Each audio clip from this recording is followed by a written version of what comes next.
Dans Galates chapitre 5, verset 6, il est question de la foi qui agit à travers l'amour. La vraie motivation, le cœur de la foi, c'est l'amour. Si vous ne comprenez pas à quel point Dieu vous aime, que vous pensez que d'une manière ou d'une autre, il est assis là, les bras croisés, en disant « Tu n'as pas assez quémandé, tu n'es pas assez saint, tu n'es pas assez désespéré, d'autres personnes en ont davantage besoin que toi. » Si c'est l'image que vous avez de Dieu, alors vous n'avez pas réellement compris son amour. Et c'est précisément ce manque d'amour qui entrave votre foi. À nouveau, Galates 5, 6 parle de la foi qui agit à travers l'amour. Vous devez comprendre son amour. Ces versets ne disent en aucun cas que nous devrions nous approcher de Dieu, comme s'il était cet ami qui n'en a rien à faire de nous, et qui est davantage préoccupé par ses propres intérêts et son propre confort. Il ne veut pas être dérangé et se lever au milieu de la nuit, il ne le fera pas pour nous dans le but de nous donner ce dont nous avons besoin, mais il finira par le faire de peur qu'on le harcèle et qu'on le fatigue.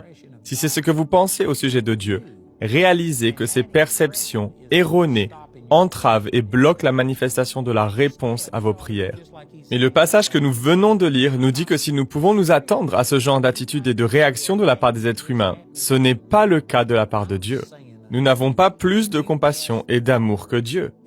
Jésus a dit « Demandez et l'on vous donnera, cherchez et vous trouverez, frappez et l'on vous ouvrira. » En effet, tous ceux qui demandent reçoivent. Celui qui cherche trouve et l'on ouvrira à celui qui frappe. Il est en train d'établir un contraste. Il est en train de nous montrer que l'amour de Dieu pour nous est infiniment plus grand que notre amour les uns pour les autres.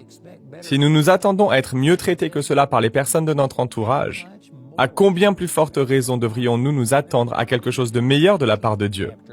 Regardons ensemble Luc chapitre 18. Je voudrais vous lire un autre passage sur le sujet de la prière qui est très souvent mal interprété, tout comme celui que je viens d'utiliser dans Luc chapitre 11.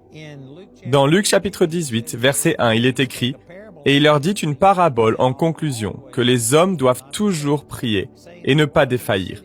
Disant, il y avait dans une ville un juge qui ne craignait pas Dieu, qui n'avait non plus d'égard pour personne, et il y avait dans cette ville une veuve, et elle vint vers lui disant, venge-moi de mon adversaire. Et il ne le voulut pas pendant un certain temps. Mais plus tard, il dit en lui-même, bien que je ne craigne pas Dieu et n'ai d'égard pour personne, cependant parce que cette veuve me dérange, je la vengerai de peur que par ses visites continuelles, elle ne me lasse. Et le Seigneur dit, entendez ce que le juge injuste dit. Et Dieu ne vengera-t-il pas ses propres élus qui crient vers lui jour et nuit, bien qu'il les supporte longuement? Je vous dis qu'il les vengera rapidement. Néanmoins, lorsque le Fils de l'homme viendra, trouvera-t-il la foi sur la terre? Ce passage a été utilisé pour enseigner que Dieu est comme ce juge injuste. Il n'est pas enclin à nous donner ce que nous lui demandons, mais il est susceptible de céder à notre demande à cause de notre insistance. Nous devons le harceler jusqu'à ce qu'il finisse par nous donner ce que nous lui demandons. Non parce qu'il se soucie de nous ou de nos besoins, ni parce qu'il désire être bon ou respecter une quelconque justice, mais simplement à cause de notre insistance. Comme si nous pouvions l'avoir à l'usure. Ce n'est pas juste et c'est une chose terrible que d'attribuer ce genre de comportement à Dieu. Et pourtant, la religion enseigne que c'est le caractère de Dieu, qu'il n'est pas enclin à répondre à vos prières, mais il est possible de l'avoir à l'usure, de l'épuiser à force d'insister. Vous devez vous accrocher, insister, ne rien lâcher jusqu'à forcer Dieu à faire ce que vous lui demandez à faire. Ce n'est absolument pas ce que ces passages nous enseignent. Il n'est pas en train de faire une comparaison entre ce juge et Dieu, il établit un contraste. Il est en train de dire que nous sommes en droit de nous attendre à un meilleur traitement de la part d'un juge, même un juge injuste.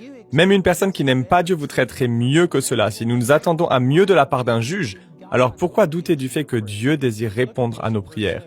Lisons à nouveau le chapitre 7 où il est écrit « Et Dieu ne vengera-t-il pas ses propres élus qui crient vers lui jour et nuit, bien qu'il les supporte longuement ?» Les gens diront que cela fait référence à Dieu et qu'il nous supporte longuement. Il ne sera pas pressé de nous répondre. Il tardera certainement, mais à force d'insistance, vous finirez par l'avoir à l'usure. Non, il est écrit ici « Et Dieu ne vengera-t-il pas ses propres élus qui crient vers lui jour et nuit, bien qu'il, ici, il fait référence au juge injuste, les supporte longuement. » Il n'est pas en train de comparer Dieu à ce juge injuste, mais il établit un contraste entre les deux. Dieu n'est pas injuste, il ne va pas être assis là à refuser de nous donner ce qui nous appartient de droit. Non, il établit un contraste en disant « Et Dieu ne vengera-t-il pas ses propres élus qui crient vers lui jour et nuit, bien qu'il, ce juge injuste, les supporte longuement ?» Ensuite, nous lisons au verset 8 « Je vous dis qu'il les vengera rapidement. » Le simple fait que Jésus ait dit qu'il nous vengera rapidement élimine complètement l'interprétation selon laquelle ces passages nous enseignent que nous devons insister auprès de Dieu, l'épuiser et finalement obtenir notre réponse par défaut. Non, cette parabole nous enseigne tout le contraire. Vraiment, Dieu est bon. Il désire vous bénir plus que vous ne désirez être béni. Les gens viennent me voir et ils me disent « Priez s'il vous plaît afin que Dieu fasse de moi la personne que je suis censé être. » Je leur réponds « Je ne peux pas faire ce genre de prière car Dieu désire que vous soyez la personne que vous êtes censé être plus que vous ne le désirez vous-même. Il n'y a aucune raison de vous approcher de Dieu en le suppliant d'agir dans votre vie et de faire quelque chose. Il a déjà pourvu à tout ce dont vous aurez jamais besoin.